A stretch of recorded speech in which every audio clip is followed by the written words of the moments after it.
Good morning, friends. Thank you for joining in today. We'll be exploring another piece of Swami Kriyananda's. No surprise, like I mentioned last time, we have enough material to do this for about 4 years without even touching the instrumental pieces or the chants. So we might be at this for a while. But let's begin with a prayer, and then we'll dive into our piece of music for today.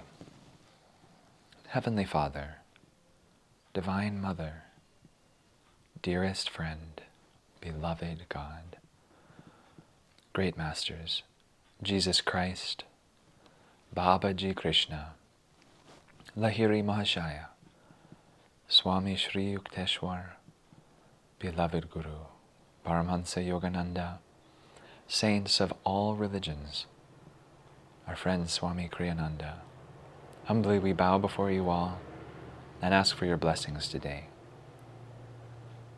Help us to open our hearts to your presence. Help us to feel the vibration of this music, introducing us to our own soul nature, to the indwelling quality of our own being. Help us to live in this vibration. Help us to worship Thee in this vibration. Help us to serve in this vibration. And help us to bless others through this vibration. Om. Peace. Amen. So today's song is Home is a Green Hill, which is a song that I've been singing for quite a number of years now. I suppose not relative to some of you, but my most distinct first encounter of this song was when I was, I think I would have been about 12 years old in middle school at Ananda Village. And we had a little middle school, high school choir. And I think at the time I was singing alto or tenor, I can't remember, because as my voice changed across those years, I was a boy soprano, and then as it started shifting, I sang alto, and then as it continued shifting, I sang tenor. And then actually the great joke is when I was in Los Angeles, even though I'm not a bass, I had to sing bass for a little bit. So I've had the joy of singing, I think, every part for a number of Swami's choral pieces, including this one. But at the time, my first real contact with this song was in that middle school, and I remember we would sing it over and over because being in middle school, a lot of us required a lot of practice.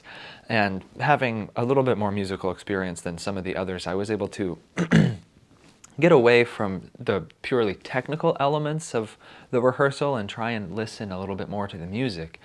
And what's interesting is this song utilizes a lot of metaphor. And at the time, being 12 years old, I couldn't really understand the metaphors. I understood that it was a metaphor, but I didn't really know how to allow the poetry of the metaphor to affect me, to change how I perceived the song.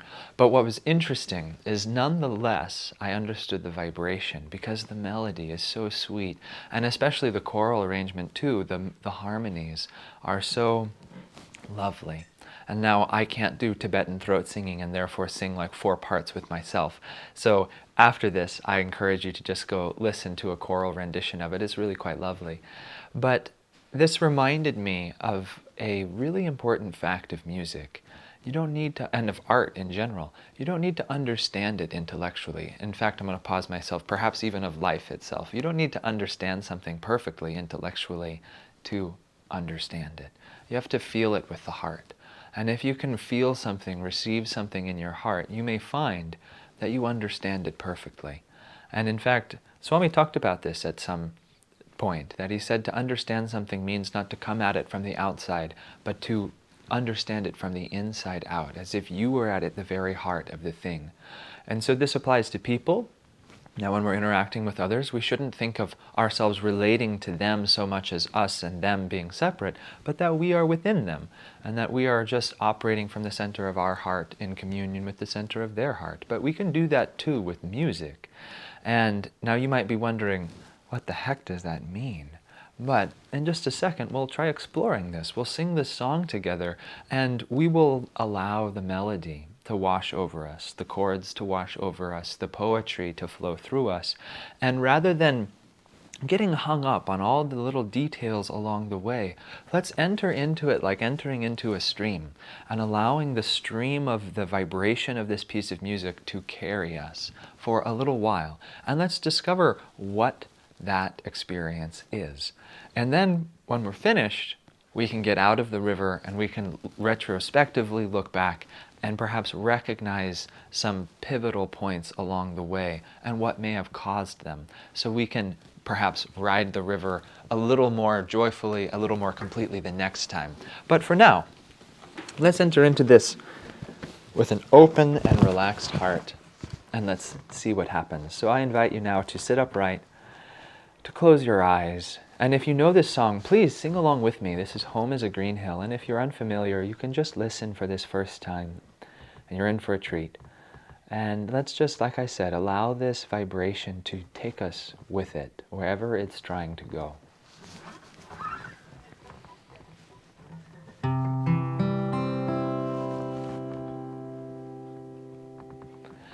Home is a green hill, home is a wind blowing betrayal far, far away.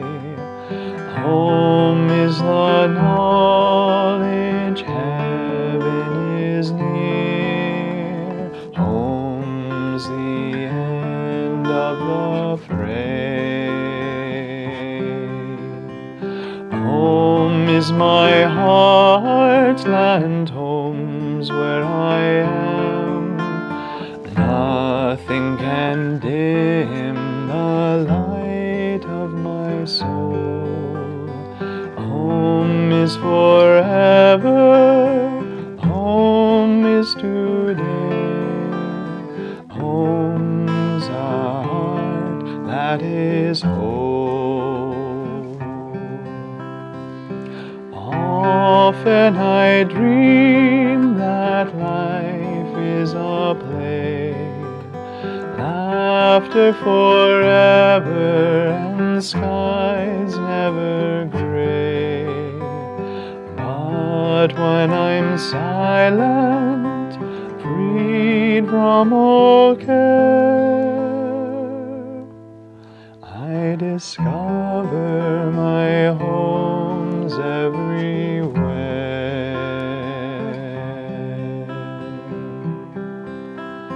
Home is a green hill, home is a wind blowing betrayal far, far away. Home is the knowledge heaven is near. Home's the end of the fray.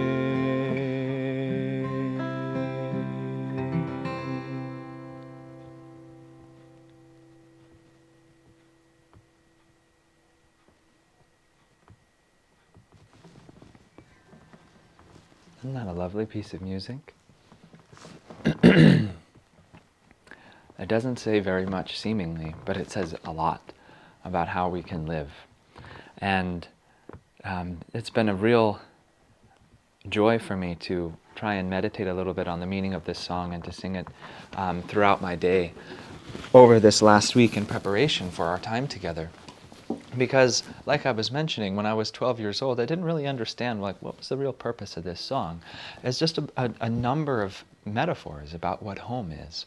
But this is, I think, a very important thing for all of us to consider and to meditate on and to sing this song. And like I mentioned, even in that first prayer we did together, to try and learn to live in the vibration of this song. Because it's very interesting. Words have a lot of different meanings and a lot of different associations, of course. That if I were to say the word, what does home mean to you?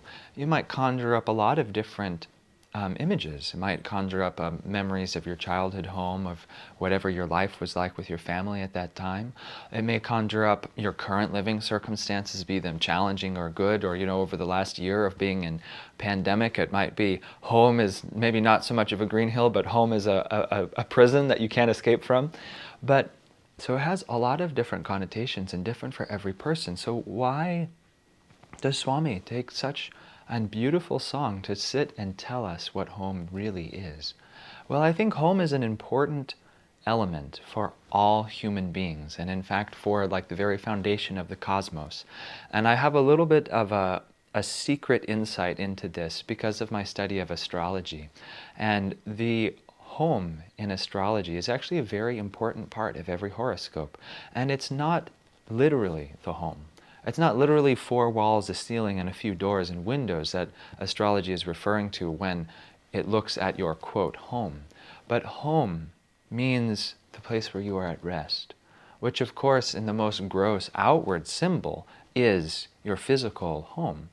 But in a more important, much more important way, home is all the things Swami begins to describe. Home is a vibration of relaxation in the heart. Home is a sense of expansion in the heart. Home is a sense of God remembrance within you.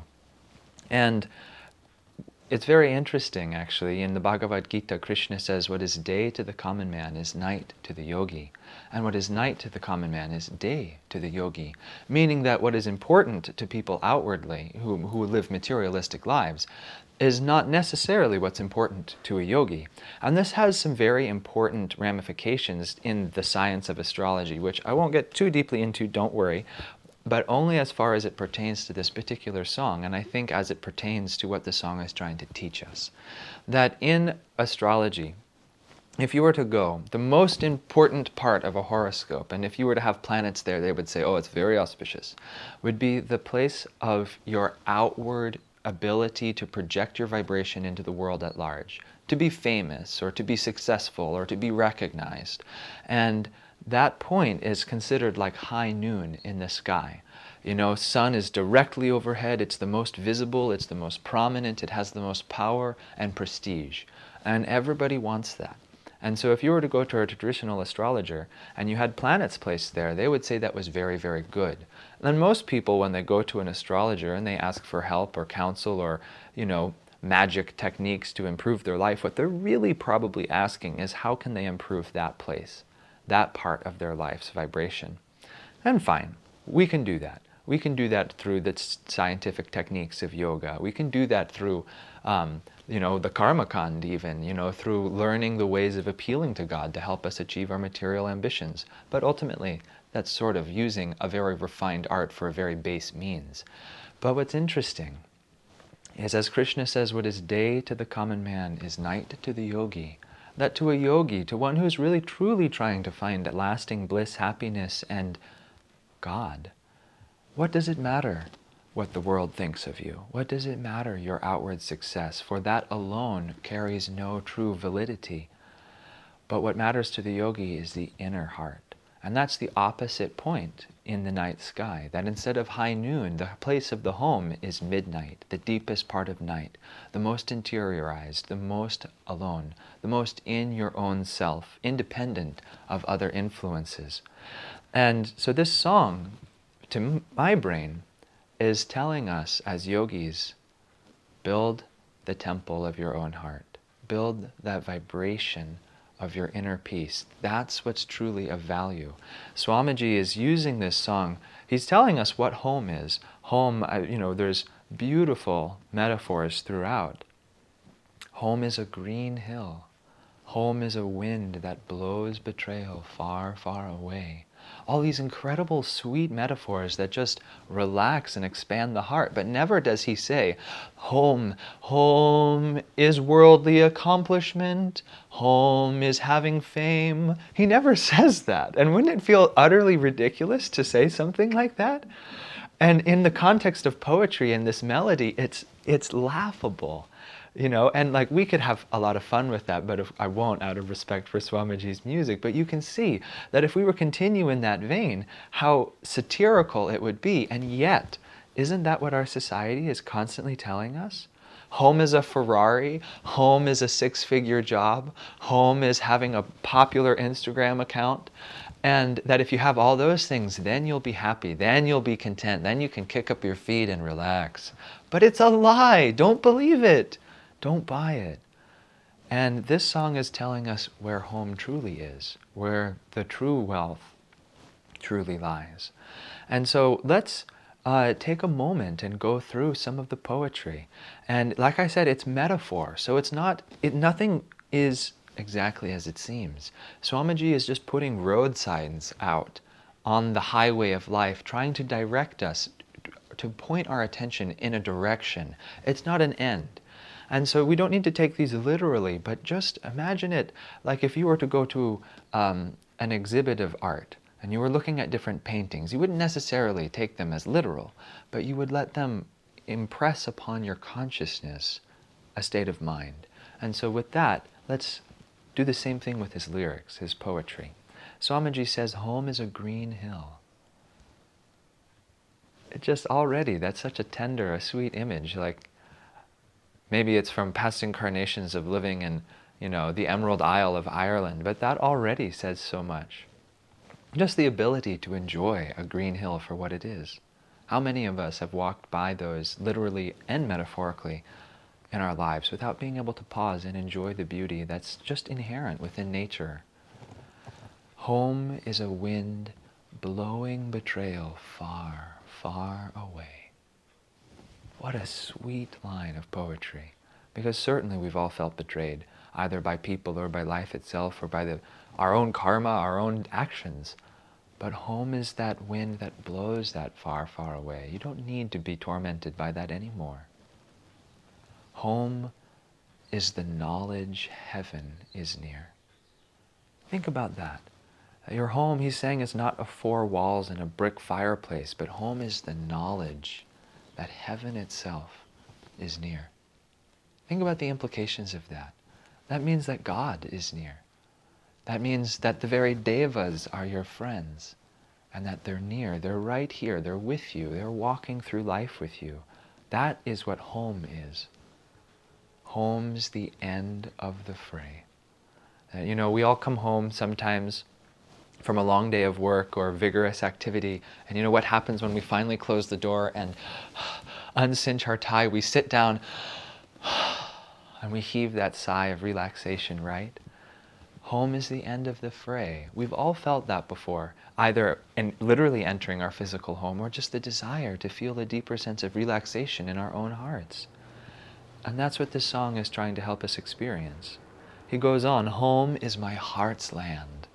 Home's where I am.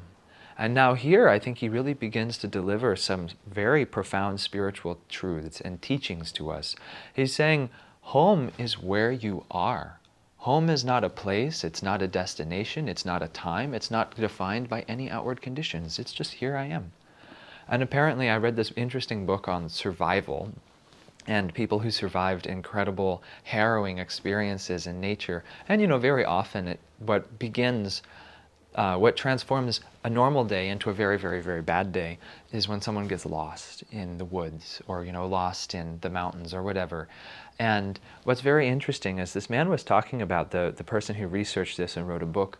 He said that children from like 1 to 6 are incredibly good at surviving nature situations because they never think they're lost.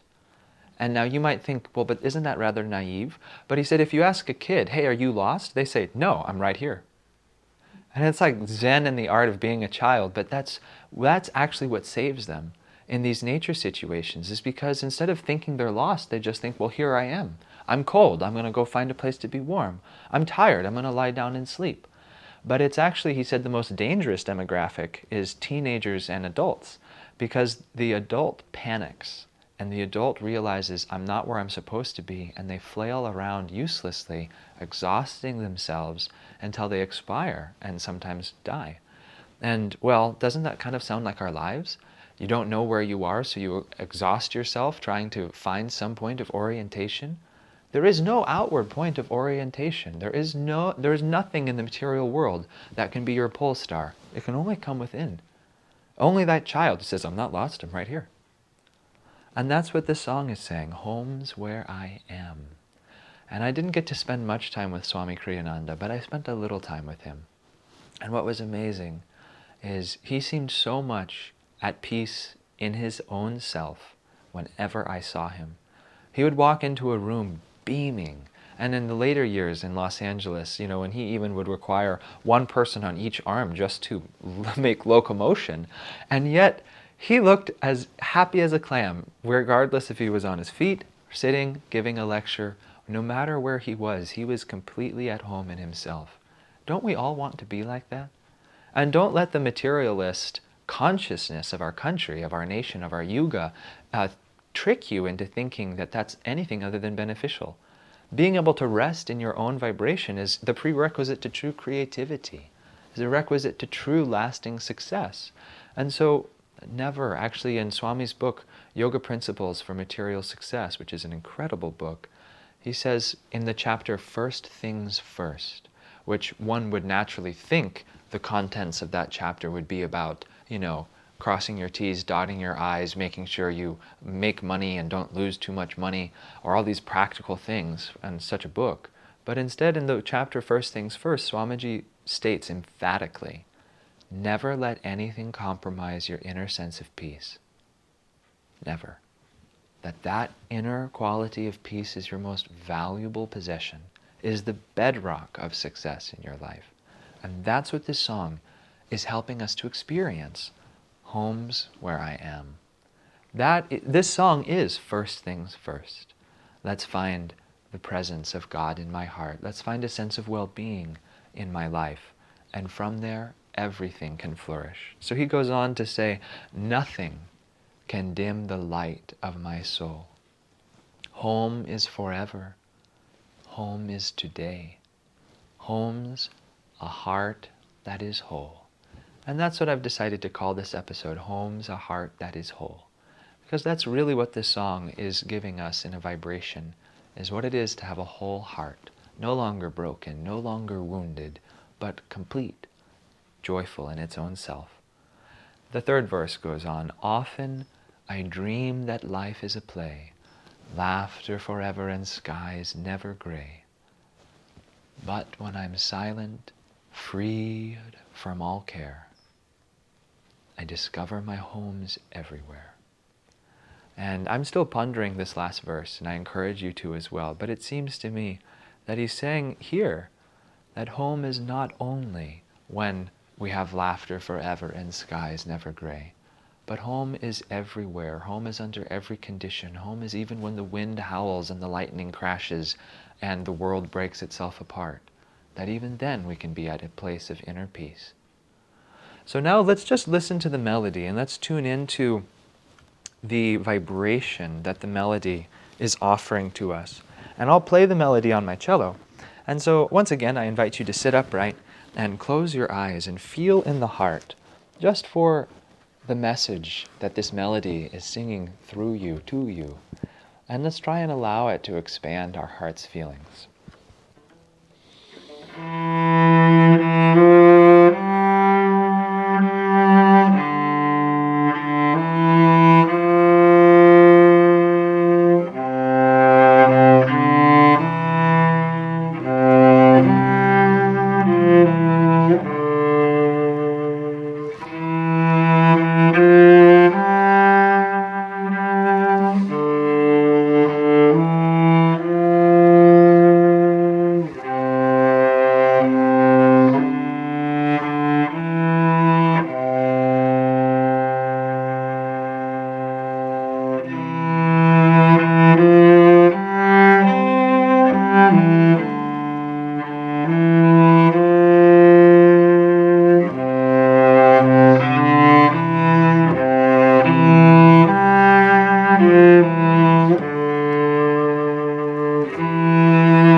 And just feel for a moment. What does that melody say to you? What is the feeling that it leaves in your heart? What's the vibration that you feel reverberating in you after the final note ends? Maybe that vibration is the vibration of home, is the vibration of a heart that is whole. And wouldn't it be wonderful to be able to live with that all the time? To be able to love, live, laugh, create, meditate from that place? I think so. Let's sing the song together one more time. Now that we've heard the melody and can appreciate some of its elements, it's a simple melody actually, but it's so effective, isn't it?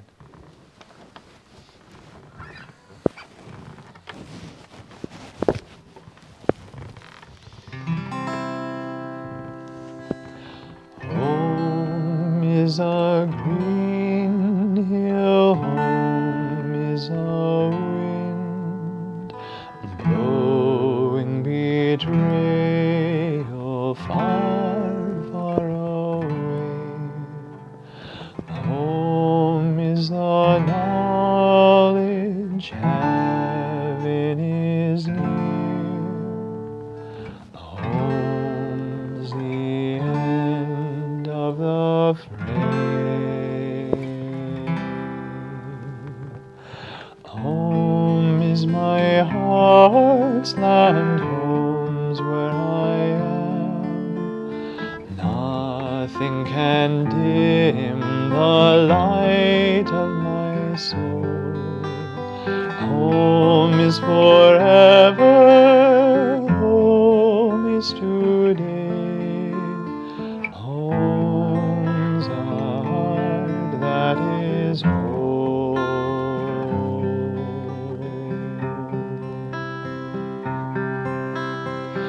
Often I dream that life is a play, laughter forever and skies never gray. But when I'm silent, freed from all care, I discover my home's everywhere.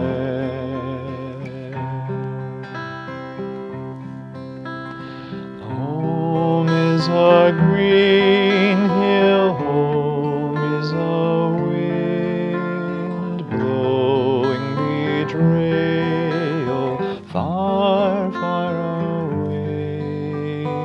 Home is the knowledge heaven is near. Home's the end of the fray.